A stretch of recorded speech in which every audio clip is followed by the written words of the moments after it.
Welcome to this evening's event. My name is Jeremy, and I am a pastor at River City Church here in Minneapolis.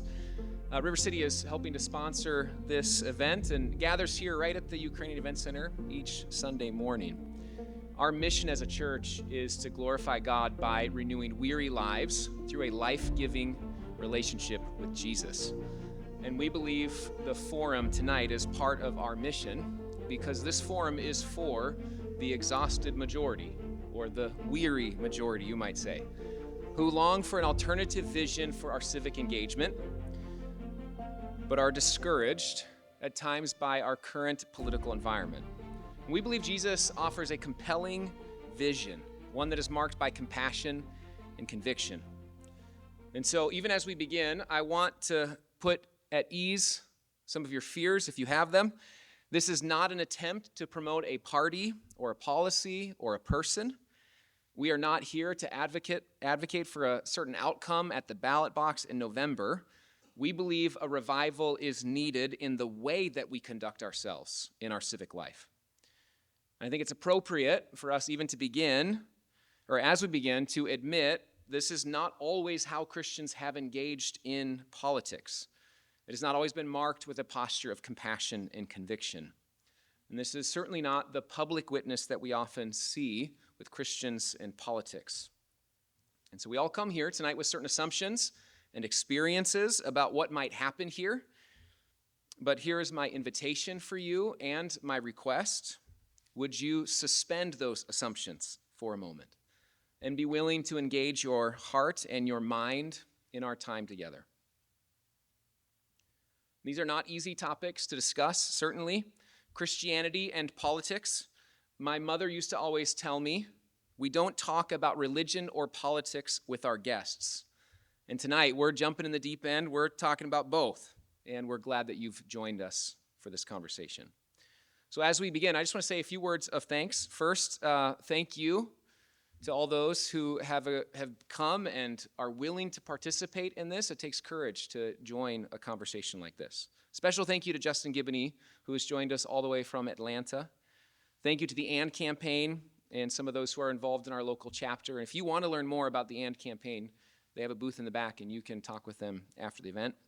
And thank you to the members of River City Church, a congregation of compassionate hearts informed by deep convictions who have made tonight's event possible. Throughout the night, you're going to see a phone number up here on the screen, and this is so that you can text in questions that you have. We're going to end our evening with a Q&A with Justin, and so if you have some questions that you'd like him to address, text them in as we go so that we can talk about them at the end of our time together. And now I'd like to invite Pastor Stephanie Williams up on the platform to lead us in a prayer. Pastor Steph is one of the founding pastors of Mill City Church here in Northeast Minneapolis. She is a visionary and thoughtful leader who has a deep care as a compassionate shepherd for her congregation. And so we asked her to open our evening in prayer. And so join us as we thank Steph for opening us in prayer. Thanks, Pastor Jeremy. You're a little taller than me, so we had to lower that one. What a privilege to be here, and thank you again for your courage. So let's just pray as we just welcome the Spirit into this space. Father, Son, and Holy Spirit, we're here because of you and your invitation in our lives to be people who engage with the world that you so deeply love, a world that you gave everything for out of your love. And Jesus, we thank you for being that model of compassion, where you would join in the suffering of a world like ours and to get down in the muck and the mire with us to show how much you love us and to show an example for us to follow. We thank you for giving us the promise of your Spirit to be with us, to guide us, to convict us, to lead us. And so we welcome your Spirit here tonight. We pray that you would convict each one of us, that you would encourage each one of us, that you would lead and guide and inspire each one of us so that when we walk from this place tonight, it wouldn't be as those who are weary, but it would be as those who have a captivating vision for your kingdom to come and your will to be done here on earth as it is in heaven. It's in Jesus' name we pray. Amen.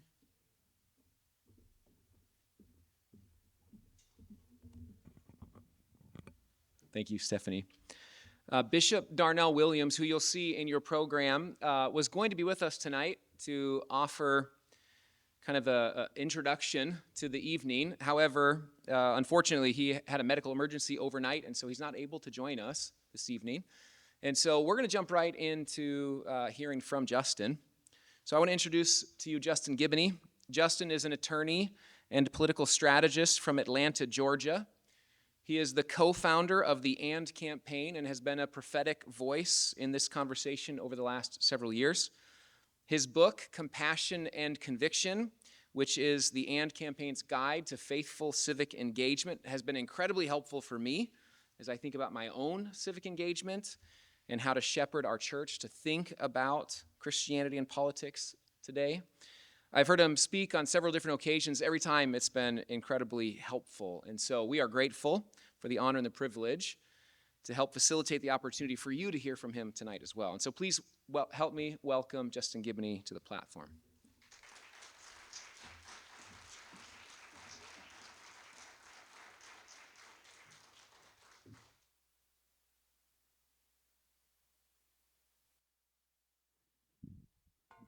Good evening. Uh, First of all, thank you all for being here, and let me rush to thank Pastor Jeremy and River City Church for the invitation. I don't take it lightly, and he mentioned it himself. When it comes to conversations about faith and politics, to have those conversations with brothers and sisters and even neighbors can get kind of messy. There's a lot of ways that you can go wrong, and a lot of ways that that conversation can just become one that's not constructive. And so I say that to say that I am honored to be entrusted with the opportunity to have that conversation here with you. I know that Pastor Jeremy, who I'm getting to know more, this is, I think, the second event that we've been done together. I know he takes seriously his role as a pastor, but also how he engages his community. And so to entrust me with the opportunity to have that conversation with you thoughtfully, that is not something I take lightly, and I greatly appreciate that and am indeed honored to have that conversation. So I've been asked to give you a vision of what Christian political engagement should look like. And that's very different than me coming up here and kind of defending how Christians have engaged, right? So this isn't me coming with an apologetic to say, no, actually, Christians have done an outstanding job. We have been the salt and the light. I think we all know, if we're going to be honest with ourselves, that has not always been the case. And so I do want to start off with the humility of saying that Christians have not always gotten it right. That there are some things that we could do much better, and actually, in many instances, how we engage has not reflected our Lord and Savior Jesus Christ. It's been less than what we have been called to do, and beneath, I think, the standard that the gospel sets for us. So I want to give you a vision of what it should be, not necessarily defend what it has been, and it hasn't always been great. And because it hasn't always been great, you hear some people in society, outside of the church sometimes, and maybe even inside the church, that say you should leave your religion out of politics, right? And we do have a separation between church and state, but those are two very different things. And so what I hope to allow you to do is not only to see a vision for Christian political engagement, but to see why somebody bringing their faith into the political arena would actually be a good thing, would actually be desirable not only for people in the church, but people outside of the church. And the beauty of this vision that I'm trying to bring to you is that it's not just a concept. I don't just have to talk in theory. I would say that there is very much proof of concept for what I'm trying to say. I would say that there are Christians throughout history and movements throughout history that reflected how Christian engagement should look, even if we don't always get it right today. Right? I would say to you that when we look at the civil rights movement, for instance, that allows me to provide you with proof of concept instead of just coming to you with a theory of how I wish things might be able to turn out. No, I can show you how it really looked. But the key to what we saw even during the civil rights movement was exactly what I said earlier, of bringing your faith into the public square. and improving what's going on in the public square, inspiring those around you in the public square because of that faith. Not in spite of that faith, but because of that faith. One thing that you'll see about the civil rights movement, and I'm finishing up a book on that deals a lot with the civil rights movement and how it engaged faith, is that every aspect of the civil rights movement had a faith element in it.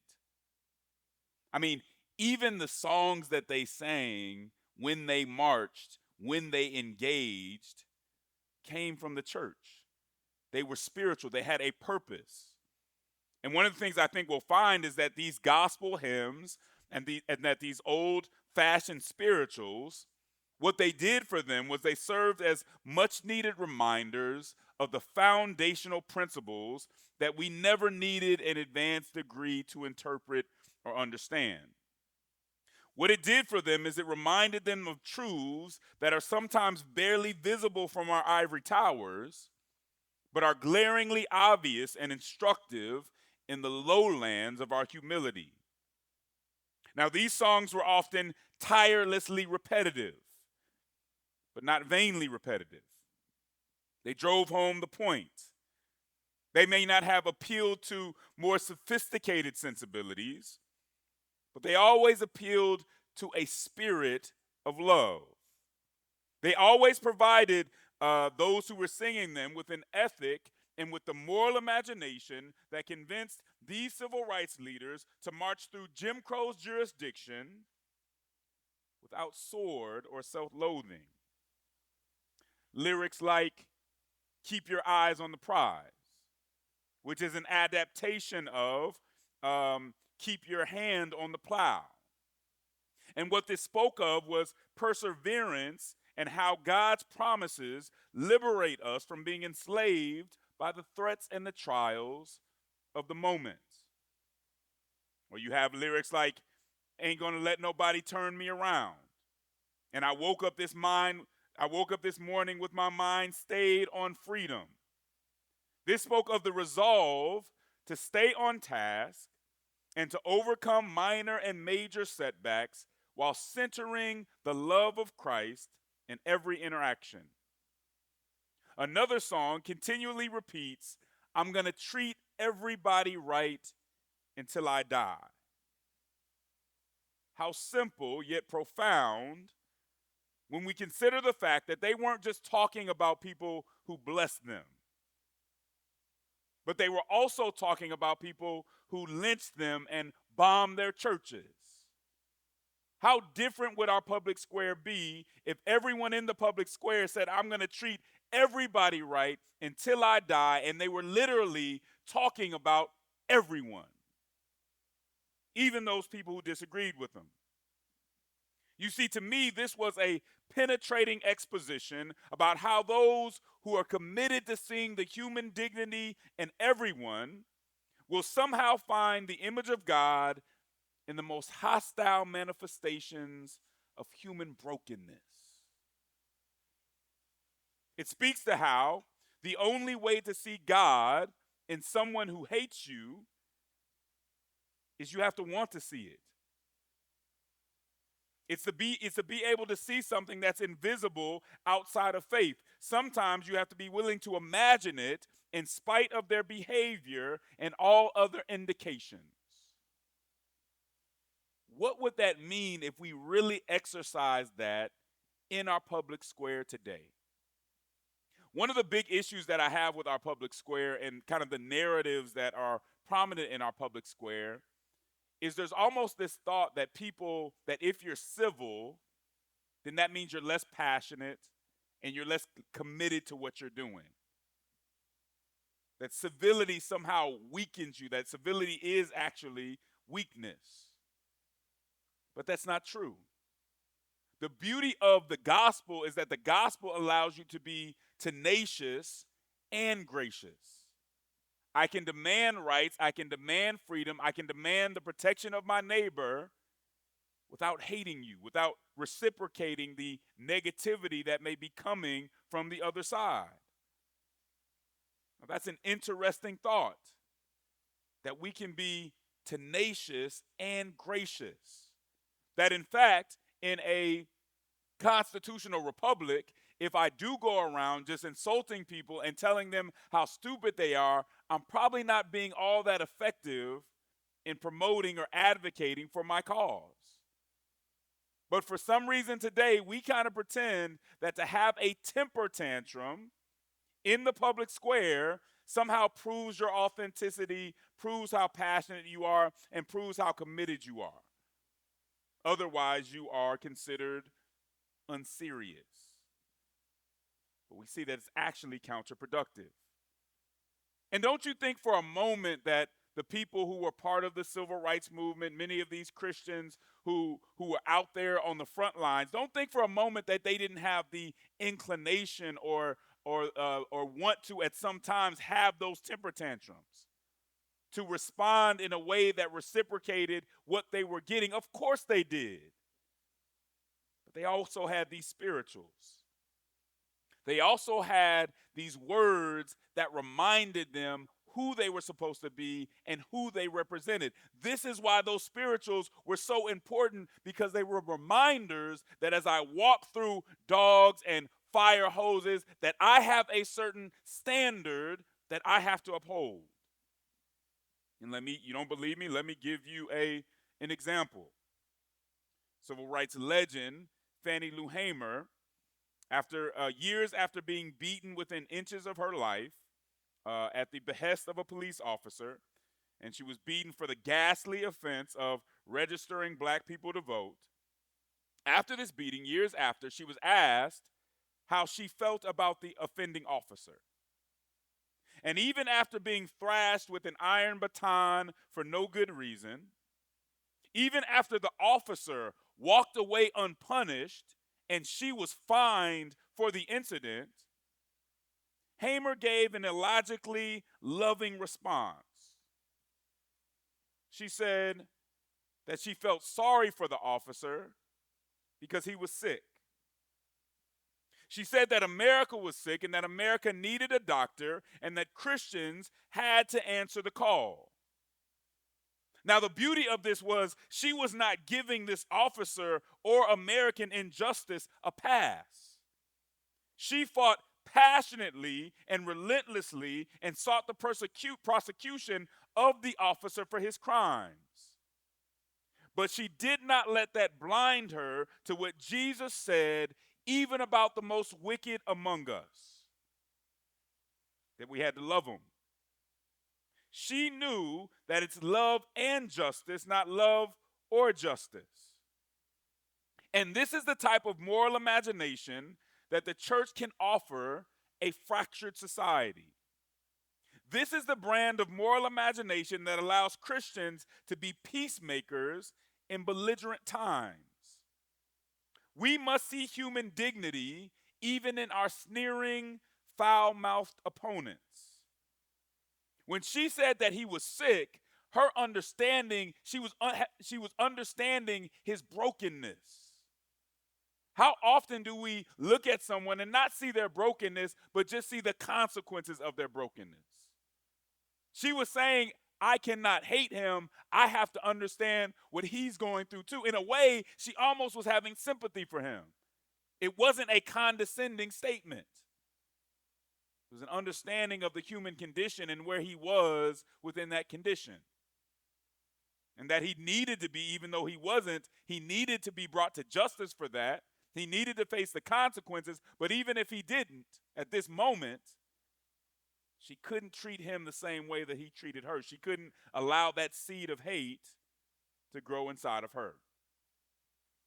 So I really want you to think about what it would mean if our talking heads, our commentators, our leaders looked at their opposition in that way, that they could still give a serious and maybe pointed critique, a piercing critique, and at the same time see the other side's brokenness and their own brokenness enough not to have and hold others in contempt.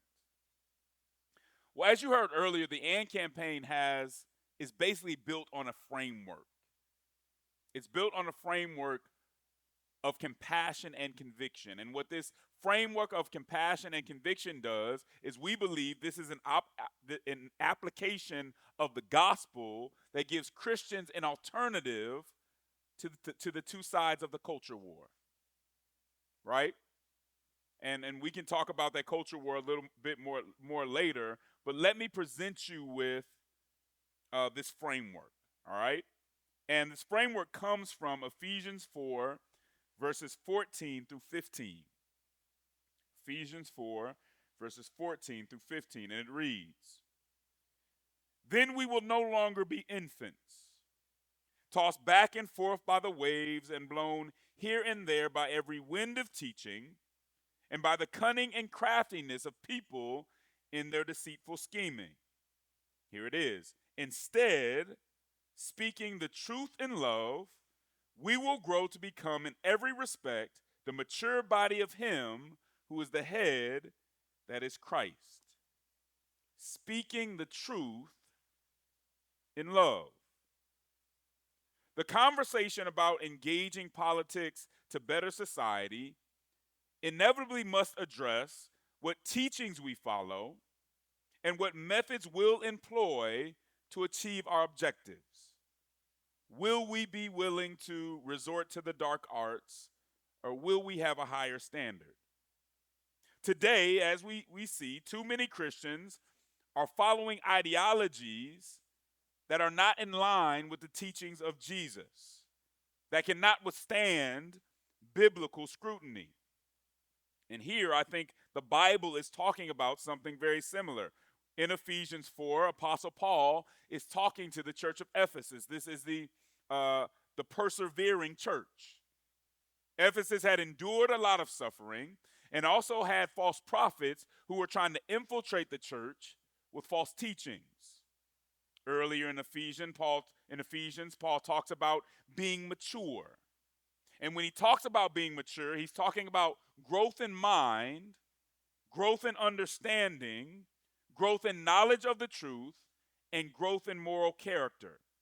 So he's basically saying that when we grow in moral character and grow in knowledge of the truth, then we will no longer be infants.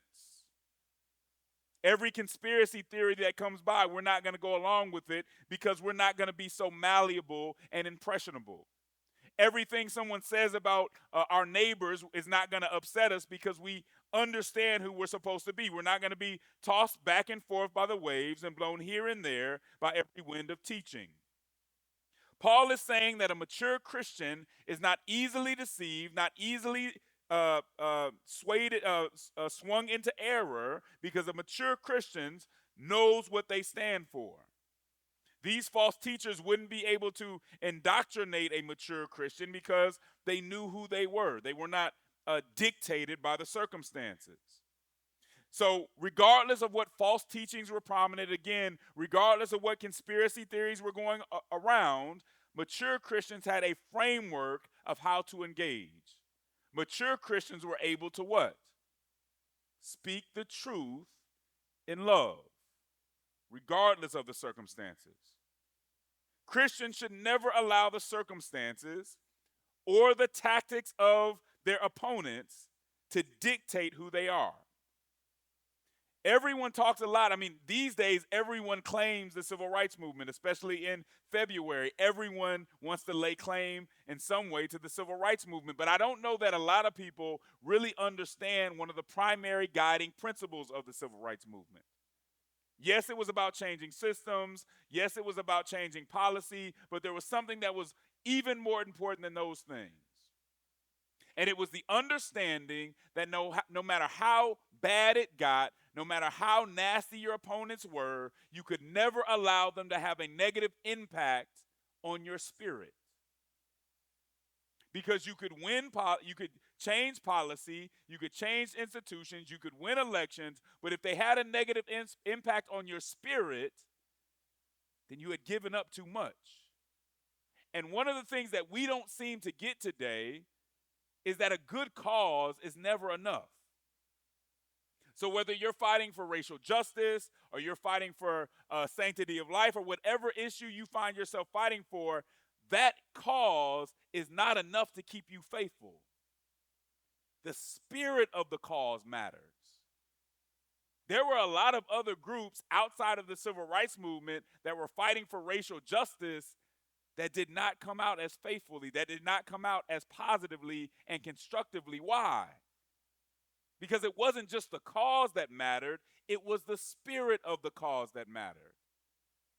Did the spirit of your cause reflect love and reflect truth? Or was it just a reversal of the hate that was being spewed towards you? The spirit of your cause mattered. Speaking the truth in love. Now, the idea of speaking the truth doesn't obviously just apply to our personal relationships. We're saying that it applies to our cultural and political interactions. Political and social ideologies are not all bad. I think that ideologies give us an opportunity to kind of organize our thoughts. So that's not what I'm saying here, that they're all bad. They can be helpful in different times. You can decide whether progressivism or conservatism is best in a given situation. But too often we allow our ideologies to replace our religion. Too many times we are bound to our ideologies in ways that are unhealthy and unfaithful. Too often, if we're going to be honest, our political affiliation becomes religious in nature. And so you see terms that used to be Christian terms that are now like ideological and political terms. And that's problematic. All right? The truth is, I believe that these two ideologies, conservatism and progressivism, I don't think they're always necessarily bad. But I do believe that these two ideologies have created a false dichotomy in our society, have created a false choice. They've, in a way, separated love and truth. They've separated social justice from morality. They separated compassion from conviction. So now what we see in society, since the church now reflects society more than it should, is we see justice Christians on one side and we see morality Christians on the other side. And the justice Christians only want to have certain conversations about what they want to talk about. And the morality Christians don't want to talk about justice, and they want to talk about what is in the interest of their side of the conversation.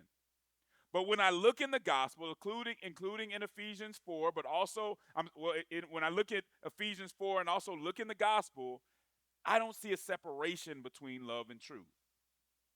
I don't see a separation between saying I want to have justice in the social context and I want to have moral order in the social context. I would argue that justice and moral order go together. That if you don't have an orderly society, you don't have a just society. Right? And you can't have justice without some semblance of order. But yet we seem to have split these two things as if they're in conflict. We split love and truth as if they're mutually exclusive. One side is supposedly all about love, while the other side claims to be about truth, and Christians are told to choose between the two. If you don't remember anything else that I say today, I tell you that I believe that's a false choice. A Christian can choose a political party. A Christian cannot choose between love and truth because they're not in conflict. They're interdependent. The late Tim Keller once said that love without truth is sentimentality, meaning it's overly emotional, it's lacking in substance. And truth without love is harshness. It's mean, it's uncompassionate.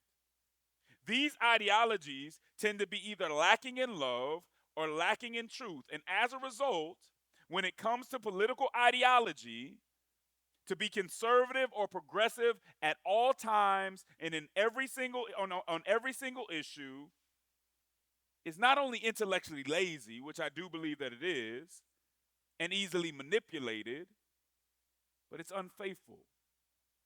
And it indicates for Christians that we have outsourced our public witness to someone else.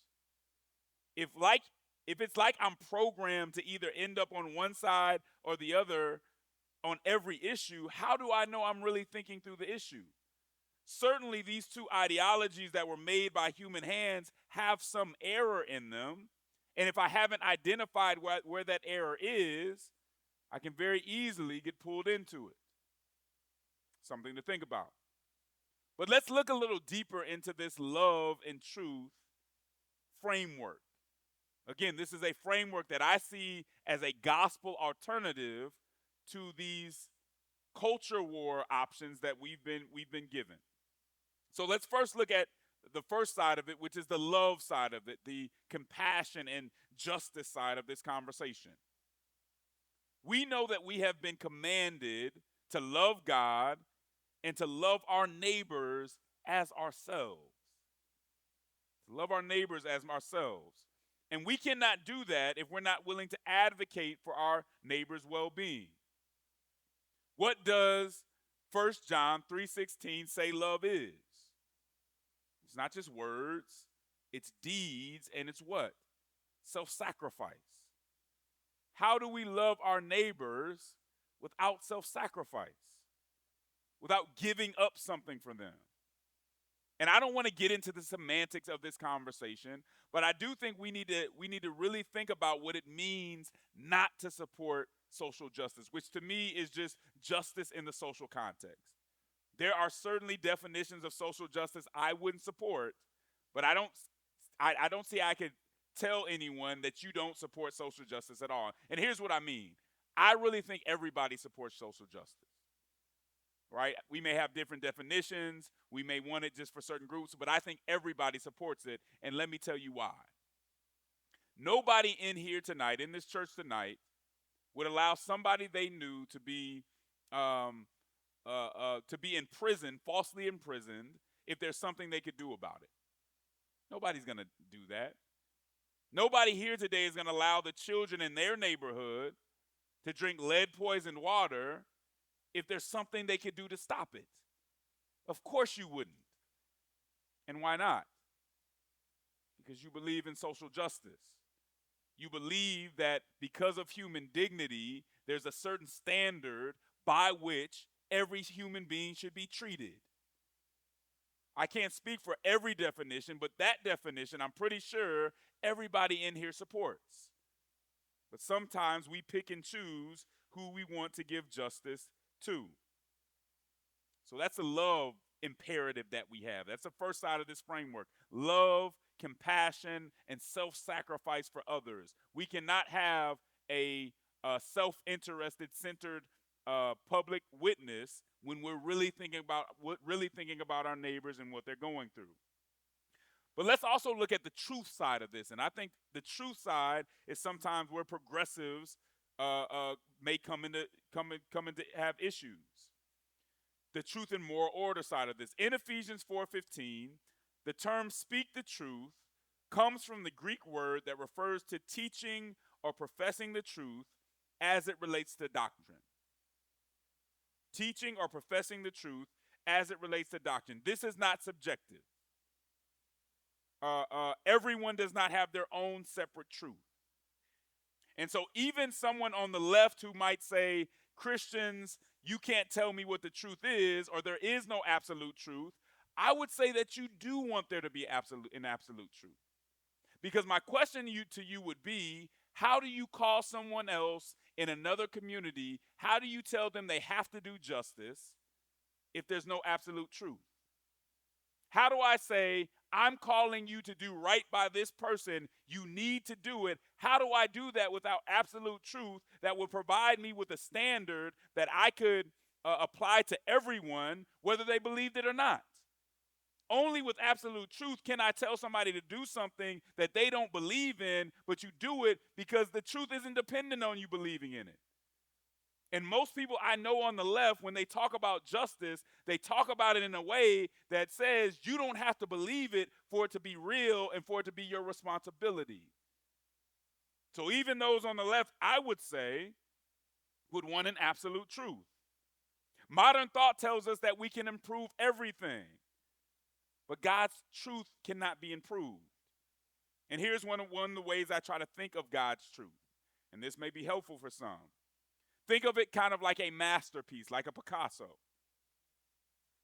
You can't improve a Picasso. You can only deface a Picasso, right? So if you go up to it with some type of erasing agent and some, or something to change it and a brush to try to change it, you don't make it better, you ruin it. And this is how people of devout religion think about the truth, something that doesn't come from us, that comes from God. And for those of you who like criminal justice and you like people to be treated fairly, you want something that's bigger than just our opinions, something that transcends what we think or what we think to be true and what we don't believe to be true. There has to be something bigger if we're going to agree that people need to be treated in a certain way. So these are the two things that I think Christians should go into politics thinking about. How do I love my neighbor? And as I love my neighbor, how do I love them truthfully? Not affirming things that I cannot affirm because they're not truthful. But then also saying, these doctrines really matter to me. These doctrines are true and real. But yet the gospel is never just a treatise of black letter law. It's not just a bunch of prohibitions that we coldly put on other people and sometimes ourselves. The gospel helps us understand the humility in our brokenness and to have sympathy for other people's brokenness. And I think we should all want people in the public square who can love people they don't necessarily agree with. I don't think Christianity is in conflict with civic pluralism, the idea that we have people in our society with different beliefs and that we all need to have a certain level of respect for one another's beliefs. Not necessarily agree, but have a respect for your ability to voice your opinion. Because Christianity in no way can be imposed on somebody. I can't force you to be a Christian. But I can persuade you. I can speak to you in a way that tries to persuade you of why it's a good way to go. All right? And so that's why I think Christianity and civic pluralism are not in conflict, and that Christians should be pluralistic, not ideologically, not theologically, but when it comes to how we engage others. So let me give you some of the disciplines and applications of this framework. All right? I'm going to give you a couple different disciplines and how we can apply this as we engage others, all right? Some principles. The first one is that when we engage society, we must see people, not political abstractions. If I'm going to love my neighbor cannot just be a political abstraction. My neighbor has to be more than just a Democrat, a progressive, a conservative, or a Republican. And let me give you a story that goes along with this. The legendary black pastor and educator, Samuel DeWitt Proctor, made a confession about the prejudice in his own heart that appeared and kind of surprised him on a fateful day in 1968. And what happened was he was at a conference, he had called a taxi, and when the taxi driver came up, the taxi driver looks like someone that some people might call, for lack of a better term, a redneck. And so when he saw this guy, he said, from the hat he had on, from the rest of his clothes, from the cigarette in his mouth and how he held it, I don't want to get in the car with this guy. I know this is going to go wrong. So he ends up getting in, but he was kind of on the edge of his seat, ready to attack, knowing that somehow this guy was going to offend me. And as they drove off, the guy turns around and he says to the pastor, "Did you hear what happened today?" And the pastor says, "No, what, man? I didn't hear what happened today." He said, "They assassinated Dr. Martin Luther King Jr., who was a friend of Dr. Proctor." And Proctor said at that moment he realized that he had tagged and labeled someone, and as they pulled over and cried about that together, this was the last person he would have ever thought would have brought this to him and would have cared and would have lamented with him. But we think once we know somebody's ideology or how somebody votes or what party they're in, that we really know them. Is that biblical? Everybody is dealing with the human condition. You don't know somebody simply by their race or their profile or how they voted. How dare we hold people in contempt for an opinion they may have here or there when we haven't taken the time to really get to know them? What is love if we're going to judge somebody off something like that and hold them in contempt based on that? Something to think about. Something else I would say, another way that we could apply the gospel to what we do in the public square, especially to this election cycle, is to be aware of the flaws on our side of the aisle. To be aware of the flaws on our side of the aisle. All of us can list 50,000 things the other side gets wrong. But if we really believe the Bible, we should have some humility about who we are as well. Must I remind you about the praying Pharisee, right? Where he's praying, and then there's this tax collector who comes up and he's praying, and the Pharisee's basically like, I'm happy I'm not like that guy. And he was right in a way. I mean, the tax collector at that time was not somebody you wanted to be. These were people who manipulated and exploited their own people. It wasn't a good and respectable job to have, but what he didn't realize is he was broken too and needed God the same way that the tax collector did. And the Bible says that the tax collector walked away justified and the Pharisee did not. If we're going to be honest, how many of us are Pharisees when it comes to our ideology? Thank God I'm not like those progressives. Thank God I'm not like those conservatives. Jesus broke bread with the tax collector. How many of us find ourselves looking at that person in disgust and not wanting to engage with them? So here's my question to you. Can you look at your side of the aisle and list 10 things that they get wrong? 10 things that you don't do right. And if you can't do that, I would suggest that you've been indoctrinated, that you've been brought to a place where you're accepting the ideas on one side of it or another without bringing them through biblical scrutiny. Because what we should all know, if we believe in the fall, is that anything touched by human hands has its flaws. And if we can't identify those flaws, I would say that's an issue. And I'll end with this discipline. Identify the virtue on the other side. Identify the virtue on the other side. Now, I want to be very clear. I'm not saying that both sides on any given issue are equal. But I do believe as Christians who can not bear false witness, that if the other side gets 99 things wrong and one thing right, that as Christians we have to be honest and acknowledge the one thing they get right. Are we able to do that? Are we able to say, I know again, based on the fall, that I'm broken, and have the humility to say, actually, they may get this a little better than we do? Because I think I can point to things throughout history that both conservatives and progressives have gotten really, really wrong and hurt a lot of people. So I think that if you are a progressive, you should be able to look to the other side and say, you know what, I may not agree with their conclusion, but I'm actually happy somebody is out here fighting for the sanctity of life. Would I really want to live in a society where nobody had any value for the sanctity of life? If you are a conservative, you should be able to look at progressives and say, I may not agree with their conclusion, but it's actually good that somebody's fighting for inclusion. Some of the worst sins that the church has committed was because we were not inclusive of people, of others.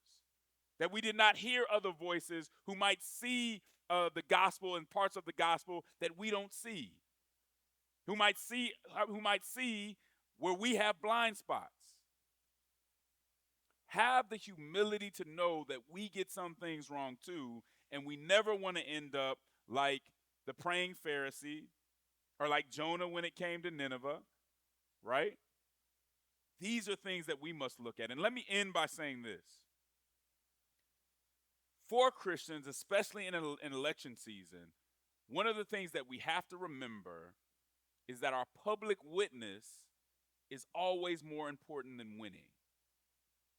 And that's saying a lot, because winning, when it comes to some of these major issues, is important. Winning can mean the difference between freedom and oppression. It can mean the difference between a life and death. These aren't small issues, but as Christians, we never see political issues as ultimate. We never look at political issues and focus on them so much that we do so at the expense of the eternal. And so you can win, and Christians have won political battles, and they've lost their witness. At the end of the day, it's better to lose and someone to be able to look at you and say, oh, that's what Jesus looks like. That they were willing to lose sometimes to show you what it really meant to be loving and truthful.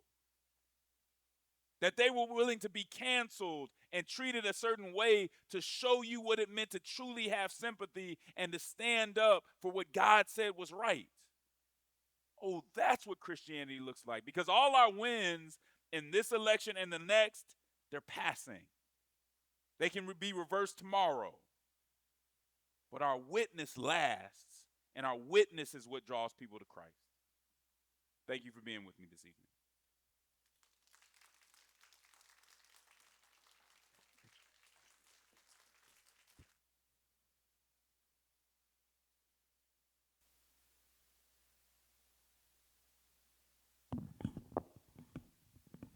Thank you, Justin, for your powerful address. We're grateful for your prophetic and encouraging voice, and I've been so shaped by it, so thank you. And if you have questions for him that you'd like Justin to address when we get to the Q&A, please continue to text in the questions. We're going to give Justin a little break, get some water. You can text in some questions, and as we do that, I'm going to lead us through what we've called a case study in the life of Jesus. We keep saying Jesus has an alternative vision in mind for civic engagement, one that is marked by compassion and conviction. And if we're going to keep saying that, then we better be able to see it and help you see it in the record we have of his life and his teaching. In the Gospel of Luke, there's a powerful story where two alternatives are offered to Jesus, not unlike the false dichotomies that are often offered to us today. Rather than choose between the options that are given, Jesus explodes the categories of his day. He presents an alternative vision for how to relate to our civic authorities. When we're presented with only two options and it feels impossible to choose which one, sort of like a true and false question maybe on an exam that we have not studied for. I don't know if you've ever been there, but I have. That is a remarkably debilitating experience, to be given two options and not know which one to choose. In our current political climate, it is not just our knowledge that's being tested, though. So often we feel the weight of the decision, and we feel like our morality, our identity, and even our values are on the line. And what do we do when we are given this impossible choice? So often many feel exhausted by the options that are given. A handful of years ago, a study was done that's become known as the Hidden Tribes Study. It is one of our country's largest ever studies on polarization. And what they found is that most Americans are tired of the us versus them mindset. The extreme polarization of our cultural moment, they found, is being driven by less than a fourth of our population that are on the extremes of the political spectrum.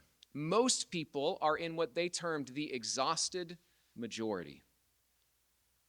And here's my assumption tonight many of you are part of that exhausted majority.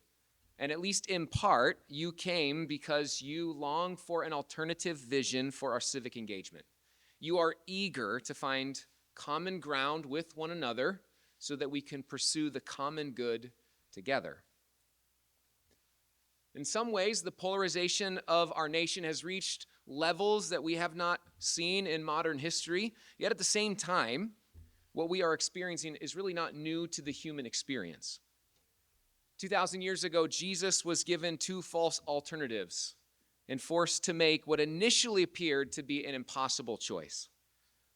There's a story in the 20th chapter of the Gospel of Luke where some religious leaders of Jesus' day had become exceedingly irritated with him. They saw him as a threat to their way of life. Rather than have an open and honest dialogue with Jesus, some of these religious leaders watched for an opportunity to catch him in something that he had said. They pretended to be sincere, but in reality, they wanted to force him into saying something that would get him into trouble. In some ways, this sounds a lot like the political conversations that happen in public today, where pundits, and politicians, and trolls often pretend to be sincere on news outlets, debate stages, or social media platforms, but in reality, they often use their rhetorical skills to force opponents into gotcha moments, hoping to then bury them under something that they have said. In the case of this particular story, Jesus was in the temple when the religious leaders sent a spy pretending to be sincere to ask Jesus a question. Is it lawful to pay the tribute tax to Caesar or not? The question was meant to be a trap, because the consequence for Jesus of simply saying yes or simply saying no were both significant. If Jesus said no, do not pay the tax to Caesar, he would have been guilty of rebellion against Rome, and the Pharisees could turn him over to the governor to be punished or executed. If Jesus said yes, pay the tax, he would have compromised his values and given permission to Rome, who had currently occupied the land of his people.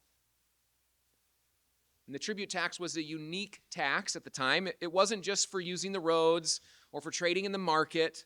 This tax was paid to Caesar simply because everyone in the Roman kingdom had the benefit of living under his rule and reign. As much as it was a monetary tax, it was also a symbolic tax that signified a person's submission to and thankfulness for Caesar.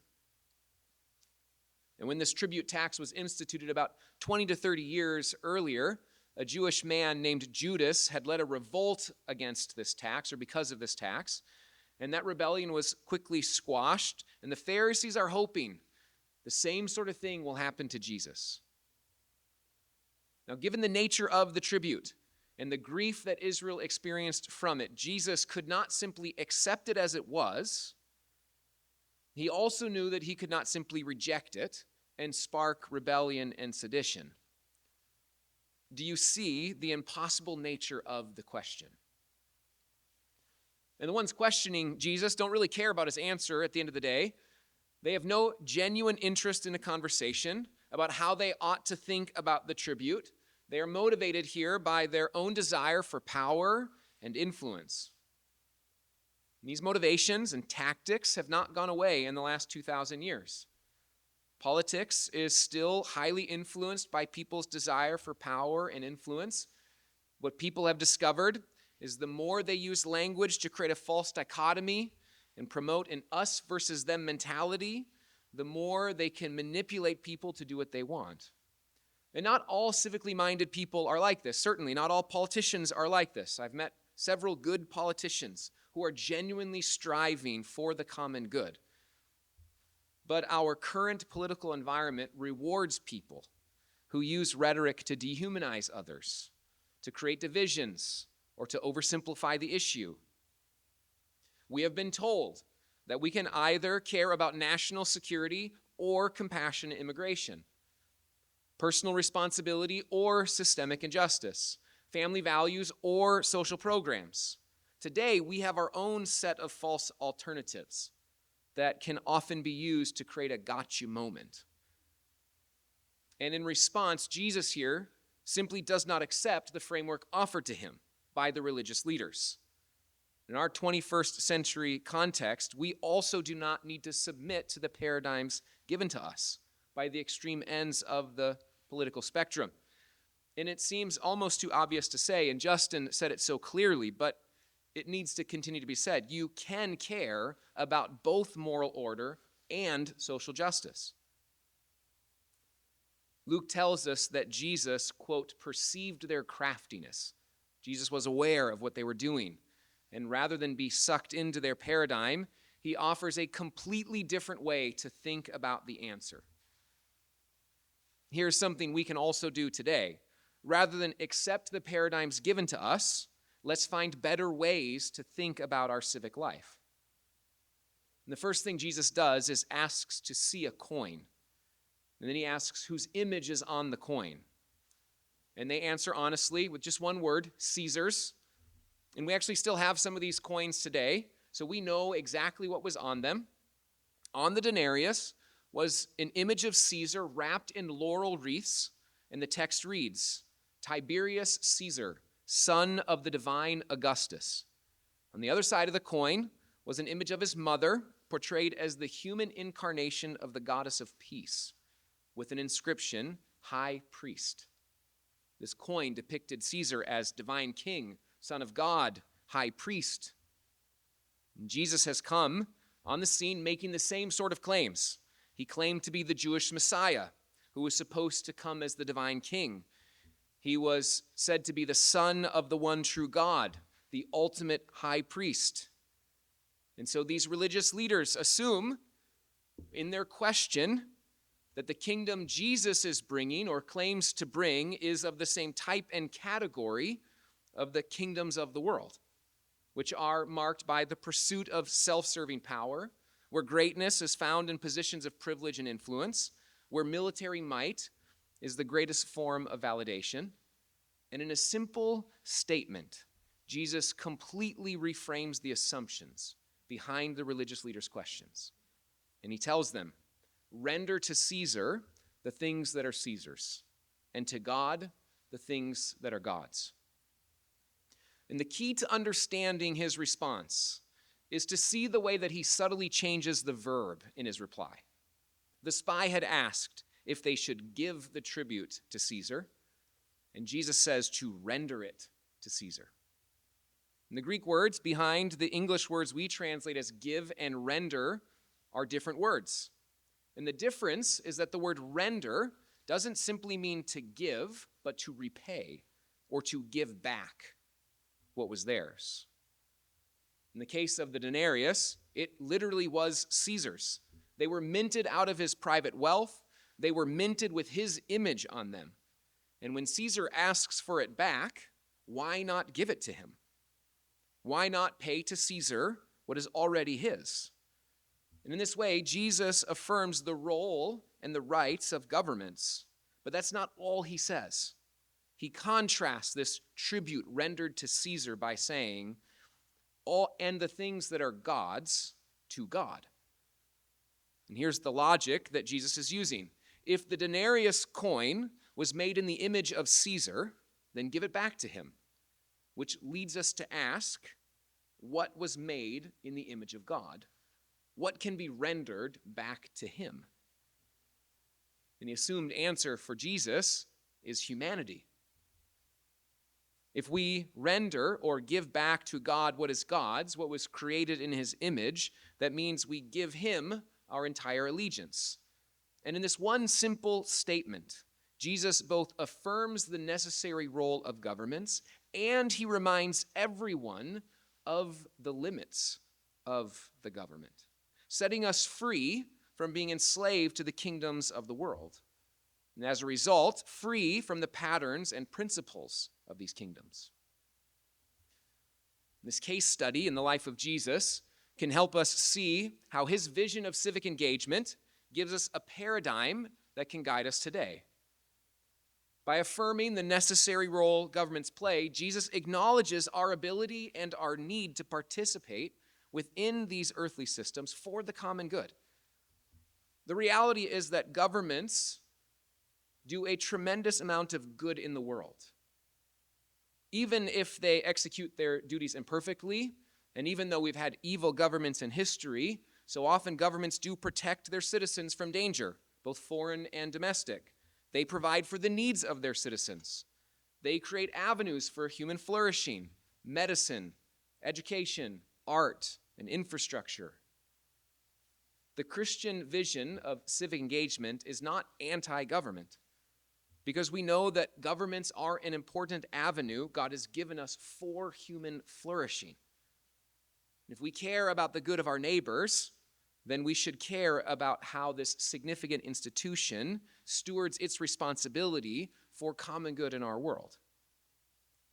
However, just as Jesus affirms the necessary role of government, he also frees us from giving it our entire allegiance, which is why he is free then to confront the Pharisees even of their own civic practices. When he asks to see the coin, he asks them to show him a coin, he is pointing out that they had one of those coins with them, which means they had a coin with the inscription of a human king claiming to be God inside of their own temple, which was akin to blasphemy for them. Their possession of the coin was an acknowledgement by these religious leaders that they did benefit from the structures of the Roman government. They used Caesar's monetary system. They already played by his rules. Why not pay his tribute? Jesus does not want passive compromise in this, in the face of corruption or evil. He's willing to confront their practices. See, there are consequences when good Christian men and women who are able to have a voice choose passivity or compromise instead. During the civil rights movement, this was one of Martin Luther King Jr.'s most potent critiques of many who called themselves Christians. In his letter from a Birmingham jail, he wrote to his Christian and Jewish brothers that he had reached the grave conclusion that the Negro's greatest stumbling block was not the outright racist, but those who he called the white moderate, who were, quote, more devoted to order than to justice, who prefers a negative peace, which is the absence of tension, to a positive peace, which is the presence of justice. He went on to write, quote, shallow understanding from people of goodwill is more frustrating than absolute misunderstanding from people of ill will. Jesus frees us from being so enmeshed in the kingdoms of the earth that we cannot confront the injustice that exists within them. Even as we render to Caesar the things that are Caesar's, we need an allegiance that supersedes our political ones. The Christian vision of civic engagement is meant to create a free people who are able and willing to confront not just those we disagree with, as Justin said, but even those whom we align with civically and politically. If you vote for a person, party, or policy, you bear a responsibility to hold them accountable. Rather than making allowances for their mistakes or feeling the need to defend them at every turn, having an allegiance outside your political interests allows you to be among the first to critique them and confront them when they are not pursuing the common good they have said they would. In the middle of the 20th century, several critical theories emerged, attempting to diagnose the problem with our social and political domains. What many of these theories had in common was their shared focus on power, inequity, and their critique of social structures.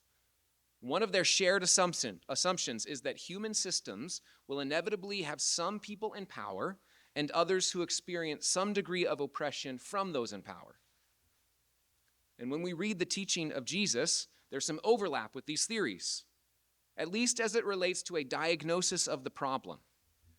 Jesus also identified the impulse for human kingdoms to prioritize power and privilege. At one point, he said that the rulers of these kingdoms lorded over their people. Those in high positions, he said, act as tyrants over others. Jesus has some agreement with the diagnoses of these theories, but he has a different treatment method in mind. If the built-in assumption of critical theories is that people in power will oppress those under them, then inherent to the foundational premise of these theories is that there's no way out of the cycle. The oppressed classes will say to themselves, when we are in power, we will look out for the people. But inevitably, what that ends up meaning is that they will look out for people who agree with them. And this has happened over and over throughout history if people are not freed from the system itself. The French Revolution is a clear example. Poverty was rampant in France. The noble classes enjoyed the pleasures of life while the peasants suffered and the people grew angry. And when the revolution happened, it was not actually better for most people. It was a murderous and destructive time in history. And we can see an extreme depiction of this in Charles Dickens' character, Madame Defarge, in A Tale of Two Cities. She was a woman who wanted to set the oppressed free through the French Revolution, but she became oppressive and bitter herself, bent on seeking revenge. If we give our allegiance to the kingdoms of the earth, then we will find ourselves submitting to their patterns and principles, chasing power and pleasure and security. And when they are threatened, we will oppress those who compete with us for them. But Jesus says this is not the way of his kingdom, where greatness is synonymous with serving others. It was a kingdom that was inaugurated when its king came to serve and give his life as a ransom for many.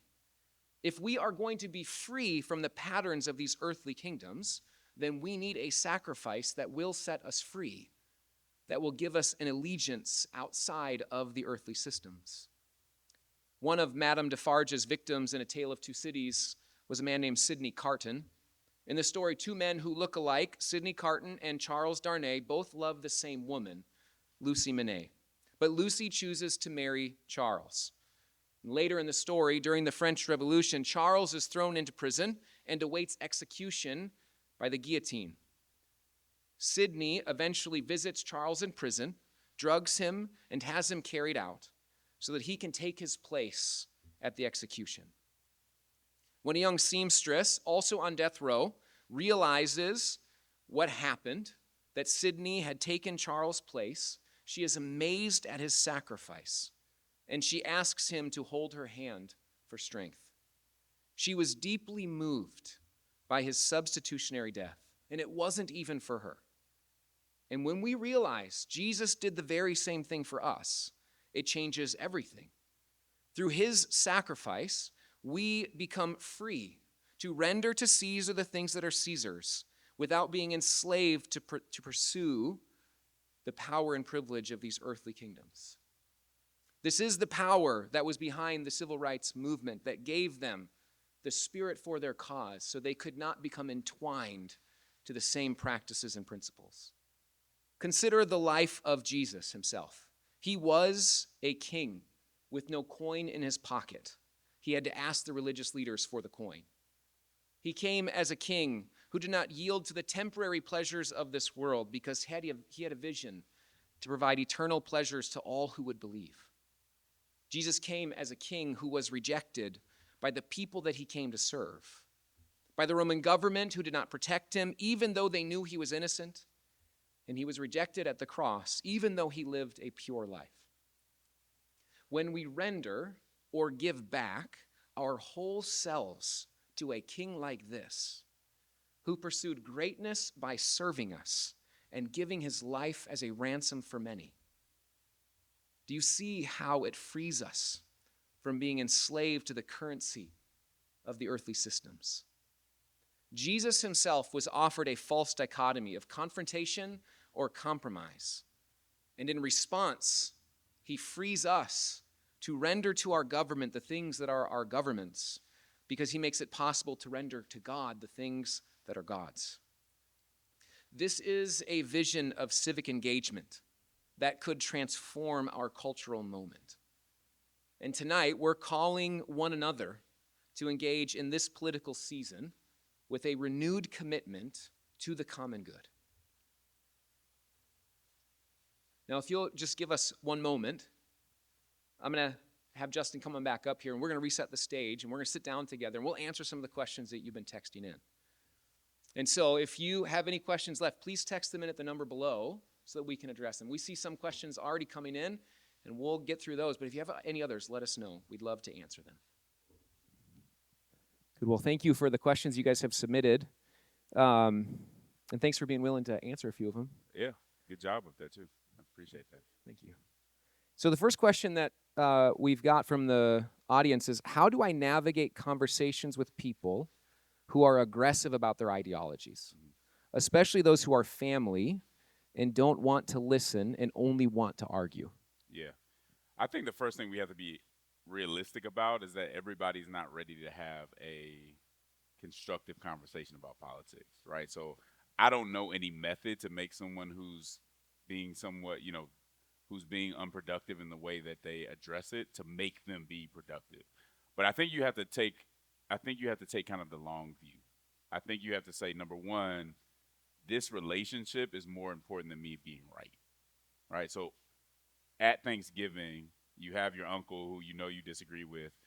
You don't need to go back and forth with them all day. If you do get into a conversation, one of the things I do try to do is affirm in what they're saying what I can affirm, right? Don't bend over backwards. Don't go along with something that's wrong. But usually there's something that you can say, you know what, you actually have a point, or you guys get that right more than we do. What that does is it makes sure that it makes it so that's not a conversation that's just a back and forth. It diffuses the conversation, right? So it's not this back and forth where I'm just trying to prove how stupid you are. Once you can let them know, I'm not trying to prove that you're wrong about everything. We just may see things differently. I think that's a more productive conversation. But based on where that person is at, you just have to gauge it. I think the biggest thing is it's not being right isn't all that important in that moment. And if you have to make them feel bad in order to prove you're right, it's not going to change their mind anyway. So I would love that person.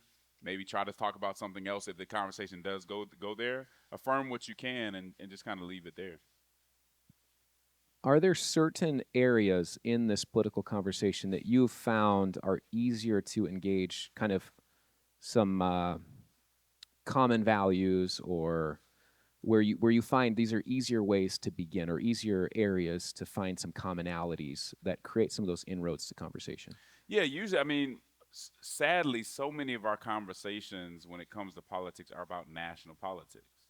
But as we were talking about earlier, on local issues, they're usually not as partisan, right? And so you don't see the same kind of divides. Not that there's no divides. So you and your uncle may disagree on national politics on a whole bunch of stuff.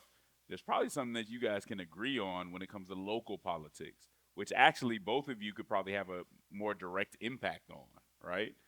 So that's another way to redirect the conversation. Say, well, let's talk about something local that we can agree on, and then go from there. Once you agree on something, now you're talking in a different way, and the spirit of the conversation is different. That's good. Thank you. The next question is, we see pastors on both left and right who openly endorse candidates or strongly signal their support through voter guides or things of that nature. How should we rethink that practice if we're trying to revive Christian political engagement? Yeah. I come short of saying that a pastor can't do that, right? I don't really get into telling pastors what they can't do too often. I don't recommend it because your endorsement comes with a level of kind of the moral authority of the church. And do I really want to endorse someone? And sometimes it's a very clear choice, and that's your decision to make. But I think it's better to focus on principles and issues rather than endorsing a candidate from the pool. Well, you shouldn't endorse from the pulpit for legal reasons, but rather than even doing the voter guides, I just think you can easily go wrong, and you got to make sure that all those issues on those voter guides are spoken to directly from the gospel, right? And there's room for Christians to disagree. So if the church is handing out voter guides that speaks to an issue that the Bible allows us to differ on, I think you have kind of a theological problem then. I just don't think most parties or most candidates should be given a church endorsement. I think that's too much. I don't think any of us have really earned that. Now, can you have them come to the church and do a forum with the candidates? We did that in Chicago with our faith and politics forum, a massive forum for the all the mayoral candidates. Um, and then you let the people choose for themselves, but they get to see you're informing them. So it's one thing to inform people, give them a chance to ask questions, hear what the answers are. It's one thing to say you should vote for this person.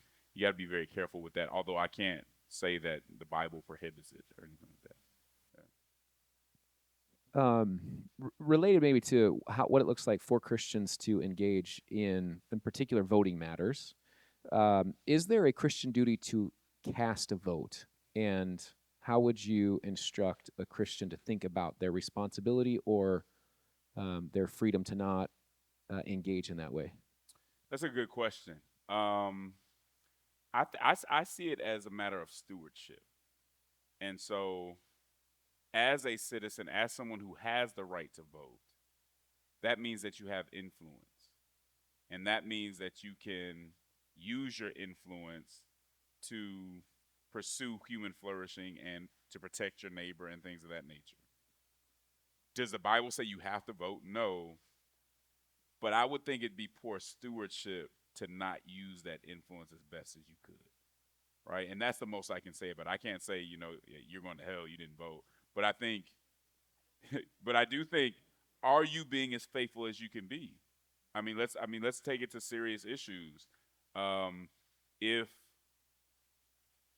if abolitionists choose not to engage and not be abolitionists when they had the influence to change something, are they being as faithful as they could be? I don't know if that's the best stewardship. So I would question whether you're being a good steward of your influence. But then I also know that there's other instances where a non-vote could possibly be strategic and send a message as well. So generally I would say you should vote to steward your influence well. And I'd have to leave it there. When we're discerning ourselves and some of our own motivations, how would you encourage us to discern where we may not have a biblical basis for what we're advocating for, or where we might be maybe blind to something that we do advocate for but isn't a gospel issue? Yeah. We've turned it into one and it's not. How would you encourage us to discern that in ourselves? Well, I think this is one reason why it's so important to have people around you who think differently, right? Who may not be as far to the left or far to the right as you are. They can kind of question some things. You should have the humility to listen to that questioning. But it also goes back to creating that list. Like, you should be able to see some of the blind spots on your side. How do I do that? Well, another way to go about it is making sure that you have commentators and writers that you're reading and listening to that come from a different perspective. You don't have to agree with them, but we should all know that there are people on the other side who are honest brokers and who are intelligent. If you haven't identified anybody on the other side like that, that's your problem. That's not the other side's problem. So the only way that we can test that is to have people that critique our thinking. I can't tell you, especially when people engage the AND campaign, how many people really have never considered that conservatism or progressivism might not be completely in line with the gospel. I mean, there's a lot of people like, what do you mean conservatism isn't exactly an application of the gospel, or progressivism isn't an application? People just don't think about it that way because we've painted everything as good versus bad. But I don't think that you can look at the gospel and make it that simple. Because number one, you're not good, right? And the Bible says that we are not good ourselves. And are we really going to say that the whole other side of America is purely evil? I don't know if we can honestly say that if we're informed and if we're in relationship with other people. They may be very wrong. So we're not going to pretend like everything is equal and create false equivalence.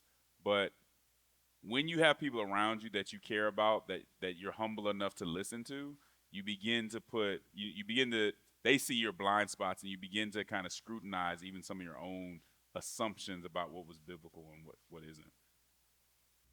You quoted Timothy Keller earlier.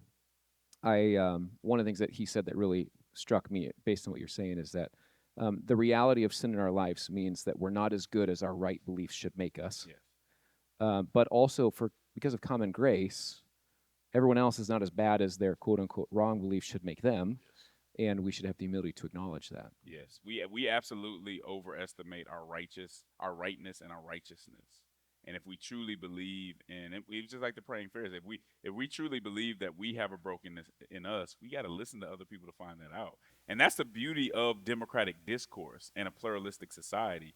You have a chance to hear other people out. You don't have to agree with them, but it could test some of your opinions. And sometimes we don't want our opinions tested because we don't, maybe we're not as confident in them as we pretend to be. But we should all want to be tested so that we can get to as close to the truth and as close to what's best for our neighbor and ourselves as we can. So maybe flipping the side, how do we engage maybe a family member or a friend who has seemingly mixed up Christianity and politics in a way that puts a political party even ahead of their faith? Mm-hmm. So we just talk about discerning in ourselves. And this isn't the uncle who maybe is like just all about but they're like saying, oh, I'm following Jesus, but they've put politics above faith. Mm-hmm. How do you begin to engage with them and help them to see maybe the inconsistency of that with what Jesus has said? Yeah, I mean, one tool that you can use for that is history, and show how throughout history there's no side that has been completely right as far as a political side or an ideological side. You need to give them examples, and kindly, like you're not giving these examples to make them feel like an idiot, right? You're giving them these examples to inform them, and you should come across them that way as you are willing to be informed yourself. But just to give them instances to say, hey, so when this scandal happened, or when your party did this, was this in line with the Bible? Like, if you can find instances that are clearly not in line with the Bible, or to show them how parties change. And so, wait, was your party completely in line with the Bible when they believed this, or in the next 10 years when they believed that, and the views change? The views change in a party, and so it'd be actually pretty hard to defend all the different sides and angles that a party has taken. If you can kind of go through that with them without being abrasive, or without being condescending, I think that is helpful to people. Um, at the beginning of your talk, you acknowledged that Christians have not always conducted themselves in this way publicly. Right. You're saying, I'm not going to defend the history. I want to present the vision that the scriptures would give us. What would you say to somebody who maybe is saying, I'm done with Christianity? I'm done with it because of what they've seen around politics and Christianity kind of in the public sphere. What would you say to that person, or how would you encourage them if they're thinking, I want to walk away, I want to be done because of this public witness? Yeah, I would say, does it really make sense to be done with the faith because you see some people who misuse the faith? That doesn't make a whole lot of sense to me. I've put it this way before, leaving orthodoxy or leaving the church because a toxic form of evangelicalism did it wrong, is like not believing in biology because your partner got an F on his test, right? That has nothing to do with the truth of what's going on. They got it wrong. And so while that can be hurtful, and we can talk about church hurt, there's several other examples I can show you now and throughout history that got it right. Why not embrace the true faith and try to get it right and show others what it means to get it right? I mean, if we read through our Bibles, there should be an expectation, and we should anticipate that there are going to be Christians and there are going to be people in the church that get it really wrong. That shouldn't be a surprise to us. It happens all the time.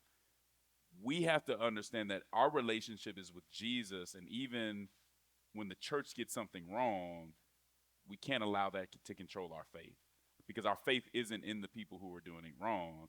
Our faith is in Jesus Christ. One of the questions asks, in their observation and their experience, often Christians are dismissed because of the way their views on politics and morality are influenced by biblical standards. What's an approach for responding to that when a view is dismissed because of an appeal to faith or something to do with Scripture? So basically, you have a view, and someone tries to bring up scripture to ask. No, Say that the again. opposite. If your view is dismissed because it is in some way connected to faith. So they're saying in Oh, their I got what you're saying. experience, So like if someone from secular society would say, well, that's just no, that's a good question. So one thing that I want to make clear is, people say, well, take religion out of politics. Don't bring your Christian values into this conversation. we had a lot of trolls say that on our Facebook You page. tell me, I mean, it's just tons of them saying, "What do you even have this conversation for?" yeah. Well, here's the thing: nobody comes to politics without their values. Everybody comes to politics. There's no law that has ever been made that wasn't based on somebody's values, whether they're Christian values, whether they're secular values, whether they're Hindu values or whatever. Your values are there. Now, I think what they're saying is don't simply impose your values on me, and they have a point there. But you can't separate what you're devout about um, from your politics. I mean, it's going to be part of your politics. But what I think Christians haven't always done well in the past is say, "Hey, I think this issue is important. Let me tell you why it's beneficial to everybody," rather than just saying, "Oh, well, the Bible said so." And I think where we really took hits and got caught on our heels was in places where we couldn't explain why this led to the flourishing of everybody. And when you can do that, people see it's not just about the values, because just because Christian values is connected with something doesn't make it wrong, right? Thou shalt not murder. Well, we have laws against homicides. Are those bad laws because they happen to be connected with something in the Bible? Of course not. But can we articulate it in a way that people understand why it's best for them? Thou shalt not steal. I think most of us can articulate to somebody in secular society why we should have laws against stealing. Maybe not in the Pacific Northwest, but right? I mean, we should all have an understanding of that. Um, but I think there are issues that Christians have tried to push forward that they couldn't articulate in that way. And I would say that if Christians cannot articulate why it's good for everybody in a way that they understand it, then it doesn't deserve to be a law. And I don't think Christians have always seen it that way. And so that's what I think people are getting at. But we do have a lot of folks that'll say, well, just don't bring your values. If you're pro-life or whatever, don't. Well, that has nothing to do. There are people who aren't Christian who are pro-life. Can I articulate it in the right way? And sometimes that's what we've missed. But I think that point of view is doesn't quite understand how our government works and how our politics work. I mean, if you talk about the establishment clause and the free exercise clause, that never meant don't bring your values into the conversation, right? It meant, yes, bring your values into the conversation, and there's a limit on how much you can compel other people to do it. And as I said earlier, we're not about compelling people, we're not about compulsion, we're about persuasion from a faith standpoint and from a democratic civic standpoint. And so that's what I think we should focus on, but never can you separate your values from your politics. It doesn't make sense. That's good. So we just have a little bit of time left. A couple more questions. One is just what are some practical ways to support a policy or a candidate in ways that do not compromise our witness? So how do you It's good. engage and even support a person, party, policy, but in a way that doesn't compromise our Yeah. witness? Well, I think that one thing that faith would do was temper how much you can, how you support somebody, right? So I can support someone, but I can't defend and justify everything they do. And that's where a lot of Christians run into trouble. Once I vote for somebody, now I've stamped that person. And now when they do something wrong, I got to defend it. Why? Because I'm defending my decision and the part of my identity that's now connected with them. Christians can't do that. In fact, I would say we do the opposite. When you vote for somebody, you have even more of an obligation to hold them accountable, not to justify what they say, not to defend them, to hold them accountable. I think that perspective is much more faithful than the other.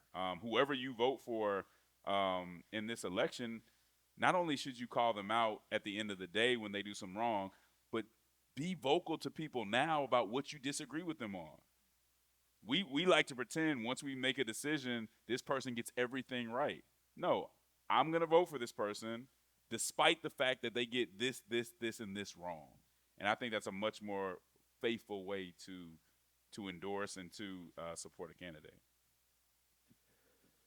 The last question we'll ask for tonight is about kind of, I guess, hopefulness. Somebody asked, do you think a Christian acting humbly and justly can actually make a real impact among all the shouting? Absolutely. And I think the civil rights movement gives us proof of concept that that can happen. And it's been far more effective than the movements that chose not to be civil and chose not to love their neighbor and to have sympathy for even the people that went against them. It's been more effective. Not only that, it has a better impact on the spirits of the people who are engaged, right? And that's the beauty of it. I mean, it's one thing, we should be able to think this way even in theory, even if we didn't have an example. But the civil rights movement gives us that example, and I'm just thankful. That was my grandparents' generation. I'm so thankful, even though many of them are gone now, to have been able to have conversations with that generation to see how they thought about it. And here's the thing: we act like it's hard for us to be civil. These were people who are literally seeing their brothers and sisters and their neighbors and their friends get lynched, and somehow went out in the public square and were civil and were loving. If they can do that under the threat of death, under all these things they were going for, then surely we can do that. And that's the beauty of that type of moral imagination, the way that it can inspire us to do better, because now we know it's possible, because it wasn't that long ago. I mean, all of us have known somebody from that generation, and it's just a blessing to have that, to let us know that it's possible. That's good. Well, we will end there. Let's thank Justin for being with us tonight.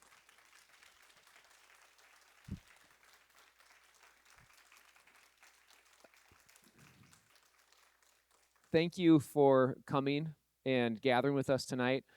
Justin is going to be preaching at River City tomorrow morning, and so if you liked what you heard and want to hear more, you can join us at 10 a.m. We're in a series right now called Questioning Christianity, where we're trying to engage with some of the questions and objections to Christianity. There was a study that found that at least one of the common objections is that Christians meddle in politics too much. That was the phrase that was used. And so he's going to be addressing the question, should Christians be so involved in politics?